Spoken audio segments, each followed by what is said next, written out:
Nós vamos então agora prosseguir com o estudo bíblico em Tessalonicenses, na primeira carta aos Tessalonicenses, capítulo 2, do verso 13 ao verso de número 20. E nós vamos falar sobre as dores de crescimento. Então, abra aí sua Bíblia, eu vou repetir, primeira carta de Paulo aos Tessalonicenses, capítulo de número 2, do verso 13 ao 20. Eu estou vendo com a nossa coordenadora do departamento infantil para fazermos também um culto online das crianças, o culto infantil online. Então vai chegar essa novidade aí mais para frente, tá bom? Ela vai transmitir um culto para as crianças, para que elas não fiquem também sem um culto infantil. Então, reúna aí a sua família, tome notas do estudo, que nós iremos tratar agora de 1 Tessalonicenses, capítulo 2, do 13 ao 20. Eu vou lendo à medida que for explicando esse texto. Então, nós estamos seguindo um programa de ensino na escola dominical. Desde 2012, nós estudamos a Bíblia toda, capítulo por capítulo. Estudamos todo o Antigo Testamento, estamos avançando para o final do Novo. Portanto, já há 8 anos estamos nesse programa de estudo bíblico.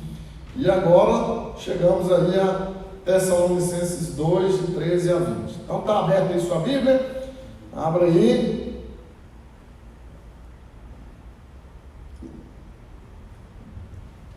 Bom, nós temos visto que o apóstolo Paulo é um plantador da igreja de Tessalônica, e ele foi um líder por excelência. O legado de Paulo como líder, como pastor, ele baliza os líderes de hoje. Então é importante nós olharmos os atributos do apóstolo Paulo como um plantador de igrejas. Eu sou professor nessa área do Seminário Presbiteriano de Brasília, e eu me dedico ao estudo do apóstolo Paulo como um plantador de igrejas. E eu tenho falado aos meus alunos de pelo menos 3 atributos que vemos nele como alguém que deve inspirar, deve nos fazer espelhar e imitá-lo. O primeiro atributo é que um líder, ele não busca conforto, mas conversões. Um líder não busca conforto, mas conversões. Então, se há um pastor que quer conforto, há um pastor que quer uma zona de segurança, ele não é um pastor, ele é um falso pastor, um falso profeta. Veja que o apóstolo Paulo, ele acabara de enfrentar uma prisão ilegal em Filipos. Ele está preso, sendo torturado inclusive, mas essa situação não desencoraja o apóstolo Paulo, meus irmãos. Pelo contrário, isso lhe dá ânimo para viajar até Tessalônica e prosseguir com o seu ministério da pregação do Evangelho. Então, nessa época aí de pandemia, eu não aceito pastores que ficam inertes na sua casa, sem fazer nada, sem visitar seus membros, sem entrar em contato com eles e sem fazer isso que nós estamos fazendo, ter a disposição de pelo menos transmitir um culto. O apóstolo Paulo, ele não está, meus irmãos, atrás de conforto. Mesmo sendo preso injustamente, mesmo torturado, ele prossegue o seu caminho, o seu ministério, vai a Tessalônica para pregar o Evangelho. Por quê? Porque o verdadeiro pregador, ele não procura benefícios, ele não procura conforto, ele procura conversões. O apóstolo Paulo, ele, em vez de querer ganhar a vida pelo Evangelho, ele estava disposto a dar a vida pelo Evangelho. Então, se os pastores tiverem, olha o que eu vou dizer aqui, viu? Você é responsável. Se os pastores tiverem que se contaminar, que o façam. Em nome de Jesus, que o façam. Se você não fizer, se for uma necessidade, não estou falando de você sair igual um doido, não. Mas se tiverem que se contaminar, que o façam. Que o façam. Porque o apóstolo Paulo nos mostra isso. Ele não está atrás de conforto, mas de conversões. Um líder, ele não busca lucro, mas o trabalho. Veja que o apóstolo Paulo ele não tirou proveito dos Tessalonicenses, pelo contrário, ele se deu aos Tessalonicenses. Ele não foi para lá para ganhar dinheiro, mas para ganhar almas. Sua vida não era movida pelo lucro, mas pelas vidas. Então a motivação do apóstolo Paulo era pregar o evangelho, esse bandeirante do cristianismo, esse maior plantador de igrejas da história, esse grande teólogo e grande evangelista da igreja primitiva. O apóstolo Paulo terminou a sua vida pobre, sozinho e condenado à morte. Cadê os apóstolos de hoje? Onde vocês estão? Trancados em casa? Continuem com os cultos de cura, continuem com as unções. Veja, meus irmãos, que este homem, o verdadeiro apóstolo de Cristo, terminou pobre, condenado à morte. Porém, nenhum rei, nenhum aristocrata, nenhum pensador, nenhum filósofo foi conhecido pela história como foi o apóstolo Paulo. Então, dois atributos que nós vimos até agora, a guisa de introdução. Ainda não introduzi no texto que vamos estudar, mas uma introdução geral ao trabalho de Paulo. Nós vimos que ele não visava conforto, mas conversões. Ele não visava lucro, mas era movido pelo trabalho. E terceiro atributo do apóstolo Paulo como plantador, como evangelista, como pastor, é que ele não buscava o aplauso dos homens, mas a aprovação de Deus. Falso profeta é aquele que quer agradar todo mundo. O apóstolo Paulo, ele era um pastor, um profeta, e não um bajulador. Ele não pregava para agradar a homens, mas para ser aprovado por Deus. Ele não buscava ser aceito pelos homens, mas ele lutava para ser irrepreensível diante de Deus. É esse o homem que pastoreia a igreja de Tessalonicenses, a igreja que nós estamos estudando, e vimos que é uma igreja ideal, uma igreja madura, uma igreja abençoada. Nesse capítulo 2, irmãos, nós vemos que Paulo faz uma defesa diante dos ataques sofridos pelos seus inimigos. Esses ataques, eles estavam dirigidos à sua pessoa, à sua mensagem, aos seus propósitos como apóstolo e aos seus métodos. Então Paulo se defende. Por que ele faz isso? Porque ele sabia que se ele não defendesse o seu apostolado, essa desconfiança em relação à sua pessoa iria de alguma maneira afetar a mensagem. O interesse do apóstolo Paulo era com a preservação da mensagem. Ele não queria conforto, ele não queria lucro. Tanto é que a igreja de Filipos que teve que ajudar Paulo em Tessalônica financeiramente, porque a igreja de Tessalônica não o ajudou. Então nós vimos na aula passada, de domingo passado, que foi feita pelo seminarista Caio, que Paulo ele apresenta algumas figuras do trabalho ministerial, do trabalho de um pastor, de um evangelista, de um missionário. A primeira figura é de um evangelista frutífero. Essa figura vai do verso 1 ao verso 2, e lembre-se, nós estamos no capítulo 2. Vá anotando aí, porque quem anota aprende, quem não anota esquece. Então ele se apresenta como um evangelista frutífero. Veja que Paulo é um evangelista de fato com qualidades superlativas. Ele foi um pregador ungido, um profícuo ganhador de almas. Depois, do verso 2, do verso 4 ao 6, o apóstolo Paulo se apresenta como um mordomo fiel, um dispenseiro fiel do Senhor. A figura mais impressionante nesse texto é a terceira, de uma mãe carinhosa. Do verso 7 ao 8, Paulo se apresenta como uma mãe carinhosa. Ele fala de dores de parto, pelas igrejas que ele passou. Era assim que Paulo tratava as igrejas, como seus bebês. Então ele sente dores de parto, ele alimenta essas igrejas. E é por isso que nós vemos uma igreja que está em real, franco crescimento. A igreja de Tessalônica, ela cresceu em apenas 3 semanas, 3 sábados essa igreja surgiu, Então o apóstolo Paulo, ele menciona agora essas dores do sofrimento. Sabe o seu filho, quando ele está bem de saúde, ele reclama de dores nas pernas, dores nos braços, dores nas mãos? É a dor do crescimento. Os ossos estão crescendo, isso causa dor. Então crescer causa dor. O crescimento da igreja traz dores, traz algumas dificuldades que são bons, né? Imagina a nossa igreja ter dificuldade porque está crescendo, dificuldade de bancos, dificuldade de espaço. Esse é um bom problema, é um maravilhoso problema, mas que precisa ser tratado. Então Paulo se apresenta como essa mãe carinhosa do verso 7 ao verso 8. Do verso 9 ao 12, Paulo se apresenta como um pai exemplar. Então o verdadeiro pai não é aquele somente que gera filhos, esse é progenitor. Mas o pai é o que cuida, não só o que gera, mas o que cuida. Então nós vemos no ministério do apóstolo Paulo, um homem que se portou como pai das igrejas pelas quais plantou. Olha só, você pode ir acompanhando aí atrás de mim, o pessoal, a nossa parte técnica ali, está colocando até os textos. Isso é muito bom, fico muito feliz, que é te dando toda a assessoria, todo o cabedal para você crescer, meu irmão. Então, depois você dá um abraço nessa equipe aqui, quando tudo voltar ao normal, porque você está aí na sua casa, tranquilão, na quarentena, e eles estão aqui trabalhando para o Senhor e para você. Olha aí que maravilha, o texto bíblico atrás de nós.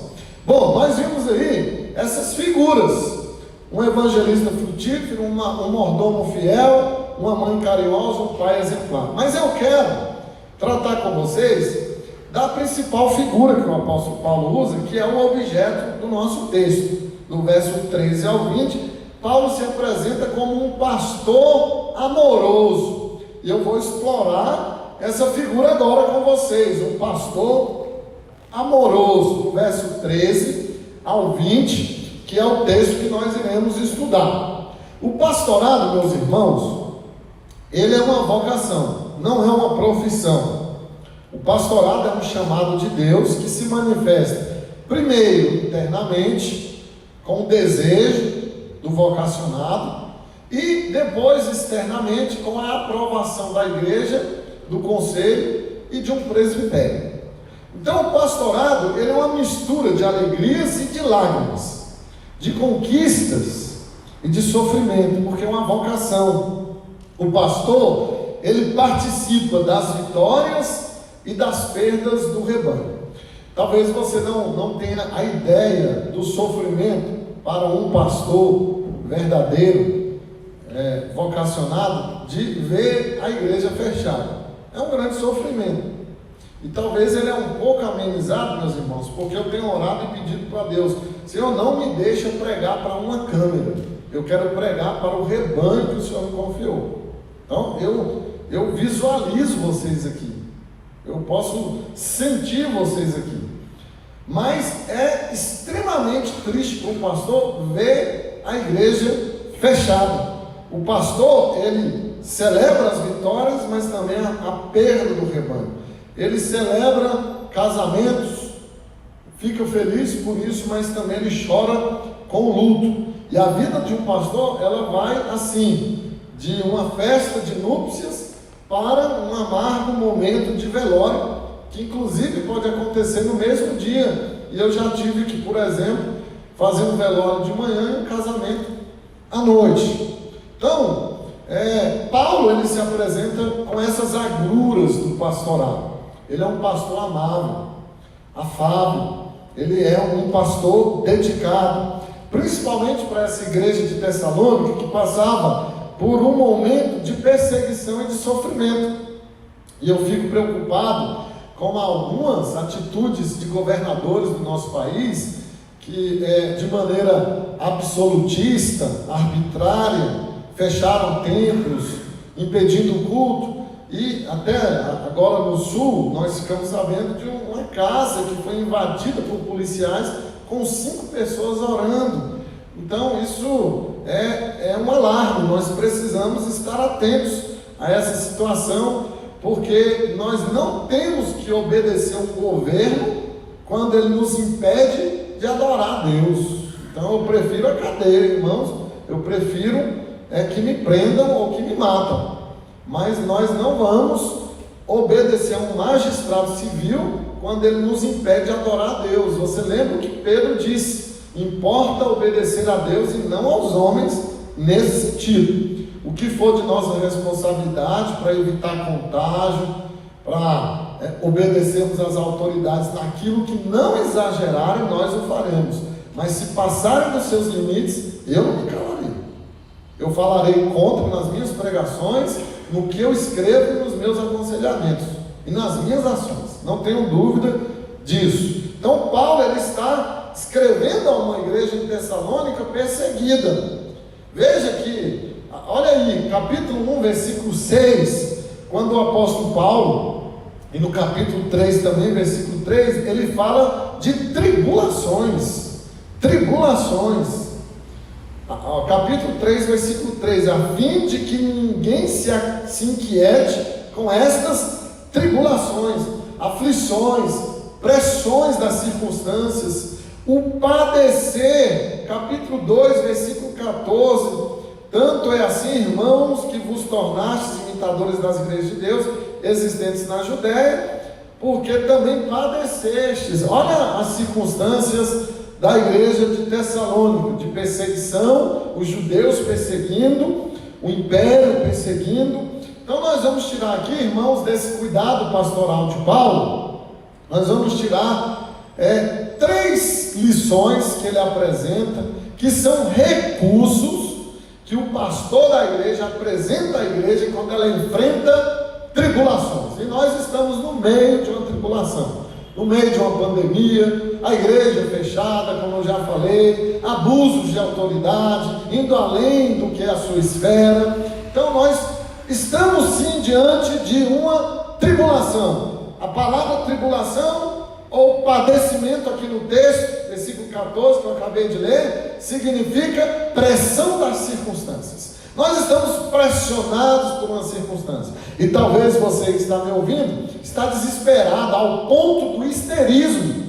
Eu quero confortar você como pastor, através do apóstolo Paulo, que também confortou a igreja de Tessalônica, com 3 recursos, irmãos, que ele apresenta aqui, 3 remédios para os momentos de pressões adversas e circunstanciais. O primeiro remédio é a palavra de Deus dentro de nós. A palavra de Deus dentro de nós. Guarda isso aí. Qual é o remédio para as pressões adversas das circunstâncias? Perseguições, injúrias, desabastecimentos. A palavra de Deus dentro de nós. Verso de número 13. Projeta aí, Alex, para o pessoal acompanhar. Mas, por favor, né? Eu espero que você esteja com a sua Bíblia aberta aí. Manda foto de você com a Bíblia aberta aí, viu? Mas se não tiver, não é para mandar não. Não é para fingir que está com ela aberta não. Verso 13.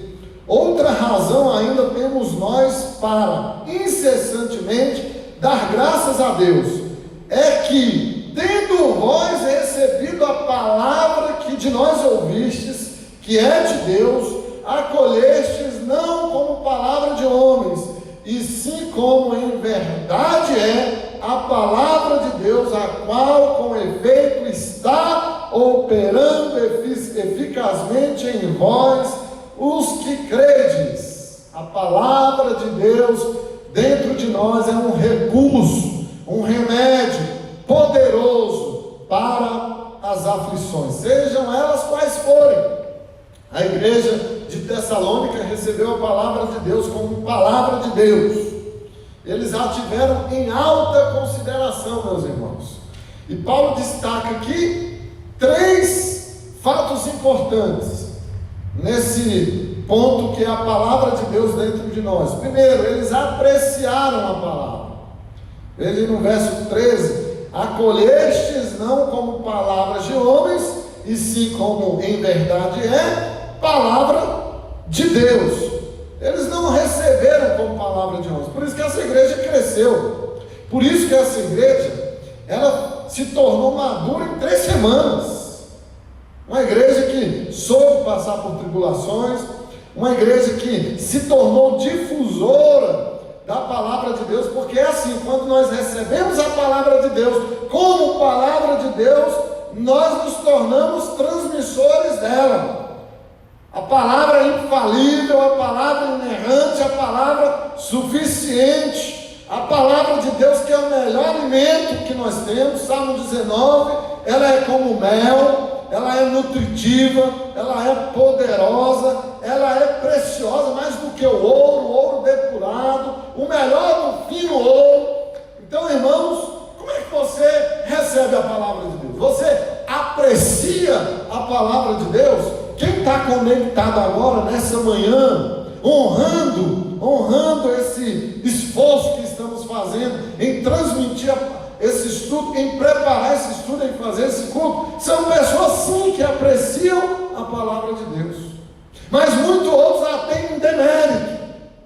Muitos outros, inclusive crentes, estão agora dormindo, ou vendo jornadas de séries na Netflix. Vai se converter, rapaz, vai virar crente, uma praga dessa, e você ainda está aí dormindo. Deus me livre. Eles apreciaram a palavra. Segundo, eles se apropriaram da palavra. A palavra acolheram aqui, usada por Paulo, significa mais do que ouvir. Eles ouviram com o coração e eles internalizaram a palavra. Eles a ouviram e a levaram a sério. Então, é por isso, irmãos, que Paulo apresenta a palavra de Deus como um recurso, um remédio para as aflições, para as pressões circunstanciais. Eles se apropriaram da palavra de Deus, eles internalizaram e ouviram com seriedade. Mas terceiro, eles não só apreciaram e se apropriaram da palavra de Deus dentro deles. A palavra de Deus, ela está dentro de nós, ela é pregada externamente, mas ela chega onde nada mais chega, onde nenhuma praga chega, nenhum bisturi chega, nenhum remédio chega. A palavra de Deus é a espada que separa o osso da medula. Ninguém chega aí, só Deus. Eles aplicaram a palavra. Diz que ela operou eficazmente nos crentes. Houve aplicação, isso gerou mudança, transformação de vida. A palavra de Deus, irmãos, é a fonte de poder para a nossa vida nos tempos de tribulações. Você está apreciando a palavra de Deus? Você está se apropriando da palavra de Deus? Você está aplicando a palavra de Deus hoje, agora, nessa pandemia, na sua vida? Porque se você está assustado com esse vírus, coisas piores virão, meu irmão. Isso é o princípio das dores. Eu fico pensando, se fosse uma perseguição de morte, como é que seria? Você prefere a palavra de Deus ao dinheiro?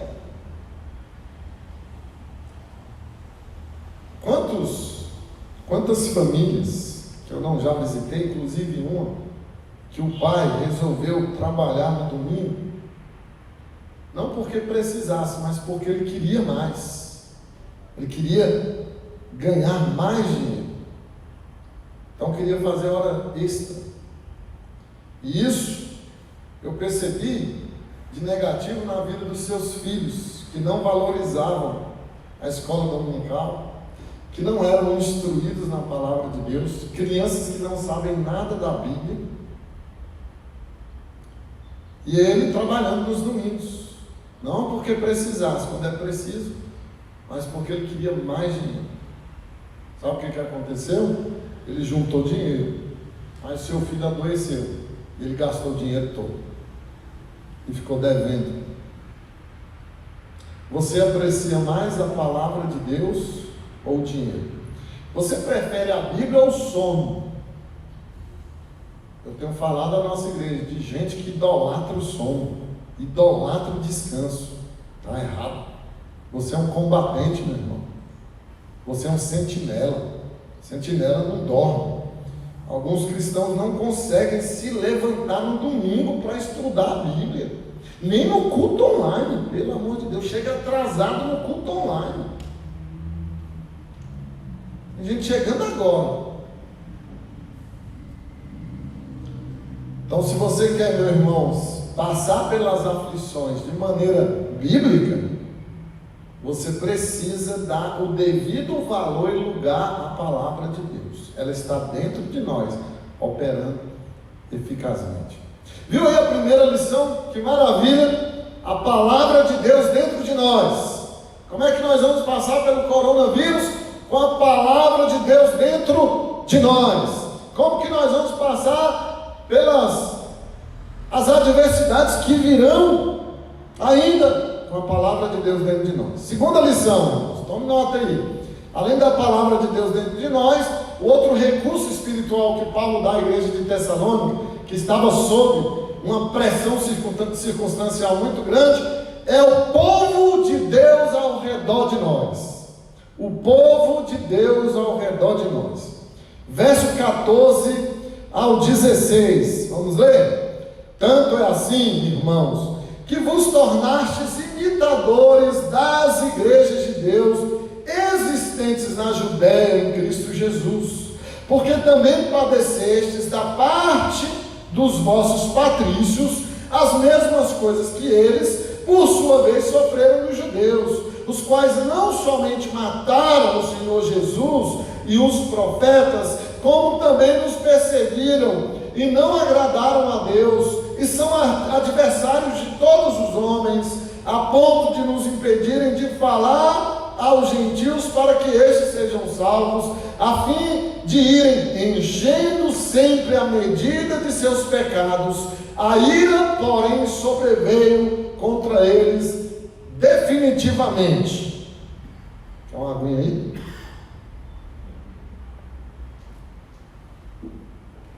Definitivamente, disse o apóstolo Paulo, a ira de Deus viria sobre esses perseguidores. O que eu tenho observado, irmãos, no meu ministério pastoral?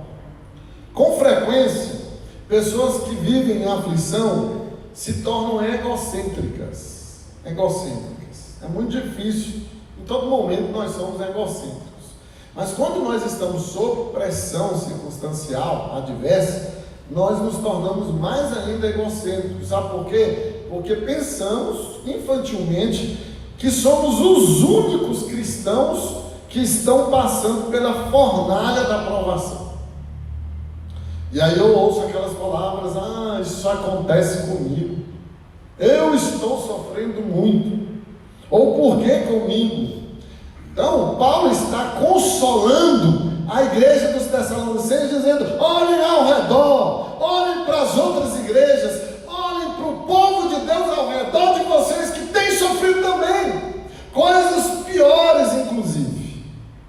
Então, a prova que os Tessalonicenses estavam passando, eles deveriam olhar também para as igrejas da Judéia, diz o apóstolo Paulo. Olha aí o verso 14: vos tornastes imitadores das igrejas de Deus existentes na Judéia. Então não eram só os Tessalonicenses. Quando nós passamos, irmãos, por uma tribulação, nós somos levados a pensar que estamos sozinhos e que o nosso sofrimento é o maior do mundo, que não há outras pessoas sofrendo como nós. Mas Paulo encoraja dizendo que eles estavam pisando no mesmo terreno dos santos, inclusive dos profetas. Paulo menciona aí os profetas que foram mortos. Isaías foi cerrado ao meio, Jeremias jogado num poço, e você lamentando um vírus. Menos, viu? Está com a bolinha muito cheia, está muito egocêntrico. Paulo diz que os Tessalonicenses, eles imitavam não apenas a Paulo e ao Senhor Jesus, mas também os crentes de Jerusalém. Eles estavam associados. A nossa experiência de sofrimento não é uma experiência isolada. não é isolado. Outros já sofreram antes de nós. E Paulo menciona aqui o sofrimento da igreja da Judéia, que não destruiu aquela igreja, antes a purificou. E é o que vai acontecer. Quem ama a sua igreja local, quem ama, valoriza. Quem ama vai voltar para o culto mais fervoroso, mais desejoso. É isso que Deus está fazendo, irmãos, com esse isolamento, sabia? Ele está purificando a igreja. E quem não ama, não é crente? Não. Nem sente falta, né? Nem sente falta de estar aqui. Nós vemos aqui um dos grandes méritos da igreja local. A esperança do mundo é a igreja local. É possível permanecermos unidos em tempos de dificuldades e nos encorajar uns aos outros. Então, eu oro para isso, que Deus purifique a sua igreja. Eu estou morrendo de saudade de ver a igreja reunida, não sei você. Mas se você não sente, avalie a sua fé, viu? Avalie. Porque Deus salva para vincular a igreja local. Desigrejado não é salvo. Culto por internet não existe. A gente fala aqui de culto online, mas isso é uma metáfora. Isso é uma figura de linguagem, viu? Porque não existe culto online. Culto é só presencial. Então pense bem. Uma das evidências da sua salvação é o valor que você dá à igreja local. A sua igreja, que Deus lhe permitiu congregar. Paulo está dizendo isso para aquela igreja. Ela não estava sofrendo sozinha. Havia a associação de sofrimento com outras igrejas. Então, o povo de Deus ao redor de nós é remédio, é recurso para as nossas aflições. Não é? Se nós não fôssemos povo de Deus, eu não estaria aqui preparando esse estudo, fazendo essa transmissão com essa equipe maravilhosa. Não estaria. E certamente isso está trazendo conforto e consolo espiritual para a sua vida. Se não está, você está perdido. Você está perdido. O povo de Deus ao redor de nós é recurso espiritual. Mas vamos para a terceira lição. Nós vimos duas até agora. A palavra de Deus dentro de nós e o povo de Deus ao redor de nós. A terceira lição, irmãos, terceiro recurso, terceiro remédio para as nossas tribulações é a glória de Deus diante de nós. A glória de Deus diante de nós. Do verso 17 ao 20, que é toda encerrando o estudo, né? A parte que me coube, diz assim: ora, irmão, ora, nós, irmãos, orfanados. Olha que palavra linda essa de Paulo, irmãos. Sabe, quando eu preparava o estudo, como eu me identifiquei com isso aqui? Nós, irmãos, orfanados, por breve tempo, separados de vossa presença, não porém do coração, com tanto mais empenho diligenciamos, com grande desejo, ir ver-vos pessoalmente. Olha o dedo, nós estamos orfanados do culto aqui juntos, mas você tem que nutrir esse desejo de estarmos pessoalmente aqui. Verso 18: por isso quisemos ir até vós, pelo menos eu, Paulo, não somente uma vez, mas duas. Contudo, olha quem que quer impedir a nossa comunhão. Olha quem quer impedir que estejamos unidos. É Deus? Não. Satanás nos barrou o caminho. Rapaz, eu acho que Paulo escreveu pensando no coronavírus.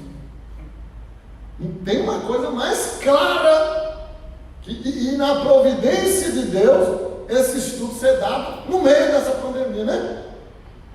Você acha que isso é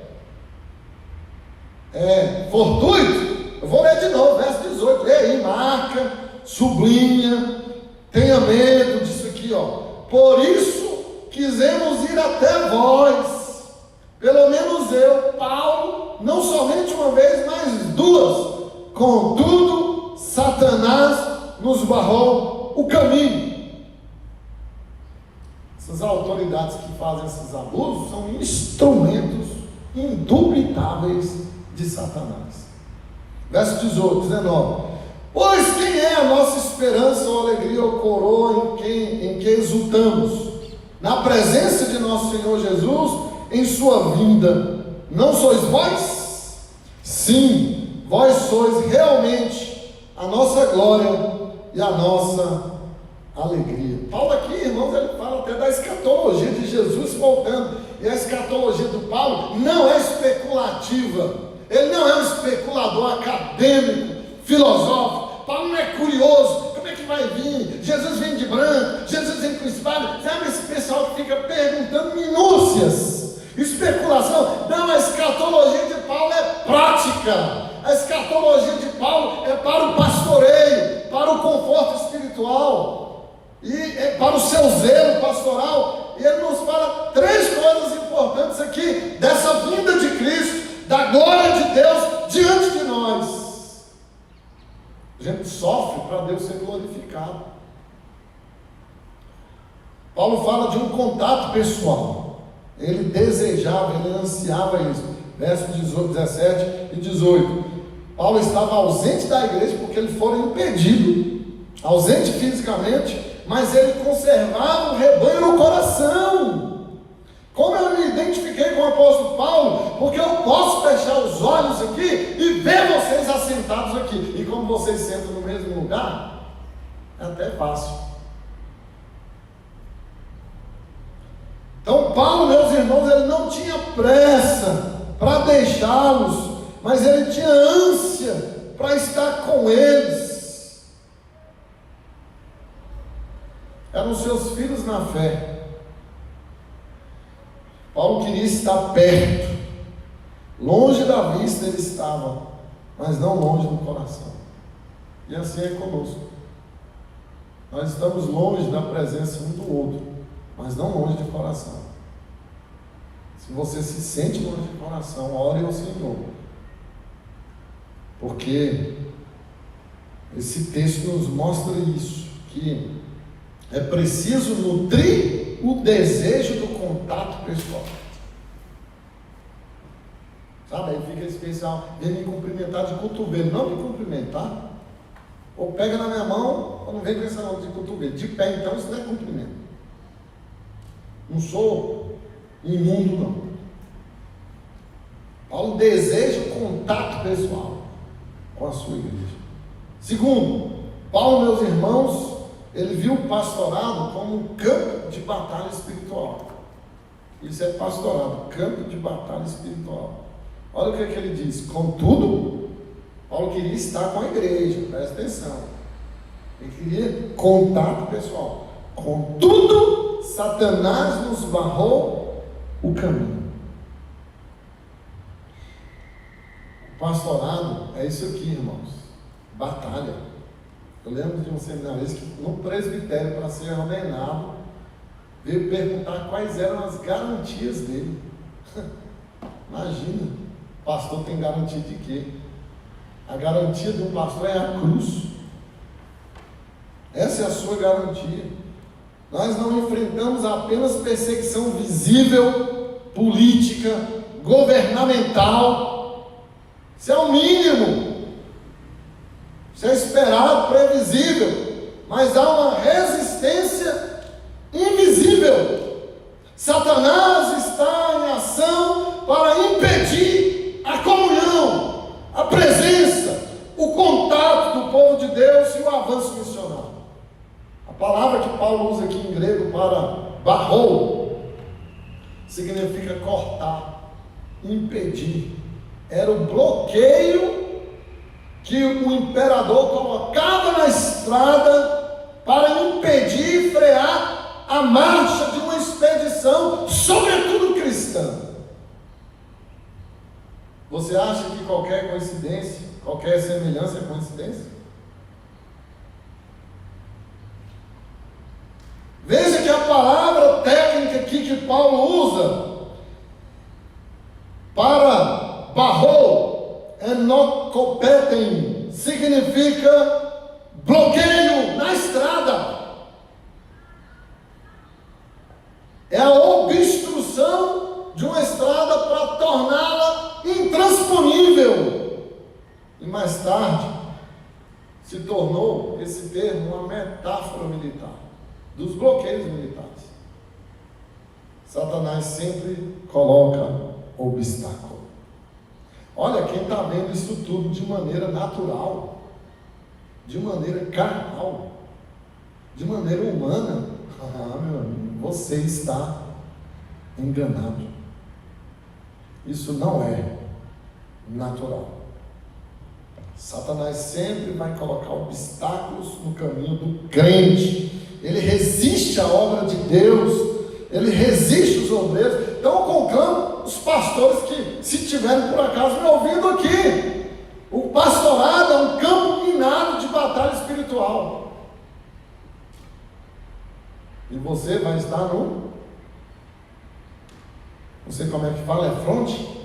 No fronte, na linha de frente. Viu, cara? Então nós vimos aqui a glória de Deus diante de nós, e Paulo fala do contato pessoal, do desejo de estar com a igreja, do impedimento satânico. E o terceiro fator que ele levanta aqui é que ele olhava para cada crente, para cada igreja, como a coroa que receberia de Cristo na sua volta, né? Então Paulo, ele declara seu amor público pela igreja. Olha, quem é crente ama a igreja local. Ama. Eu amo igrejas locais. Eu sou apaixonado pelas igrejas locais. E eu fico feliz com meu filho quando eu passo por aqui. Sempre ele olha para a igreja e diz: papai, como a minha igreja é linda. O nosso tempo é antigo, mas ele acha linda a igreja.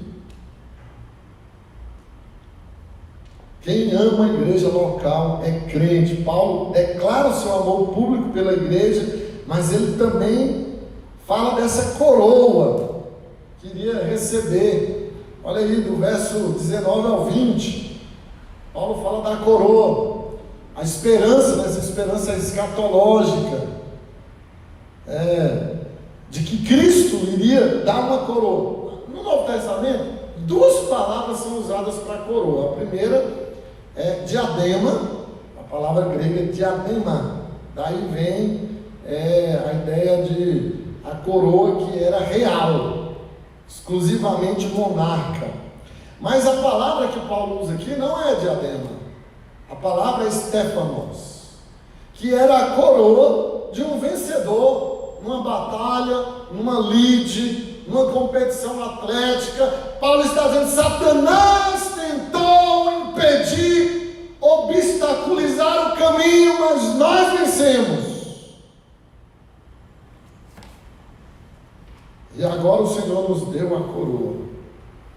A maior coroa do crente, irmãos, não é conquistar riquezas, é ganhar almas. A maior coroa do crente é a igreja local. Almas aqui são salvas, são restauradas, vidas. Provérbios diz isso, né? 11:30, me lembrei agora, que quem ganha almas é sábio. É sábio. Eu quero terminar esse estudo, que eu espero tenha edificado você, com a história de um pai que levou seu filho para um museu de uma grande cidade, imaginando que seria um passeio divertido, levar o filho para o museu. Por 2 horas o menino não fez outra coisa senão suspirar ofegantemente e resmungar o tempo todo. Por fim, perguntou o menino já desesperado: pai, por que a gente não vai para algum lugar onde as coisas são de verdade? E é sempre assim que muitas pessoas se sentem quando vêm à igreja. Elas acham que estão num museu. Elas acham que aqui é um museu de santos, onde se olha artefatos antigos, onde o mundo atual não tem significado algum. Se é essa a sua visão da igreja, você está errado. É um ledo engano. A igreja é real, feita de pessoas reais, com problemas reais. A igreja não é um museu de santos, ela é um hospital para pecadores. Os cristãos de Tessalônica entenderam isso, irmãos. Era uma igreja madura, uma igreja que cresceu rápido, mas uma igreja que tinha problemas, que tinha dificuldades, sofrimentos intensos. E Paulo consola e dá grande ânimo a essa igreja, dizendo a eles que talvez estavam tentados a desistir. Paulo escreve dizendo: não desistam, apropriem-se dos recursos espirituais que Jesus deu a vocês, que vocês possuem em Jesus Cristo. E é o mesmo que eu quero dizer para vocês: se apropriem desses recursos, a palavra de Deus dentro de vocês. Apreciem a palavra de Deus, recebam a palavra de Deus, ela opera eficazmente em nós. O povo de Deus ao redor, nós estamos aqui juntos. O que você precisar, entre em contato. Já atendi algumas pessoas em necessidade, posso atender mais. Procure a mim, procure os diáconos, procure seus irmãos na fé. O povo de Deus ao redor de você, mas sobretudo a glória de Deus diante de nós. Deus é glorificado em tudo. 3 remédios: a palavra, a igreja e Deus.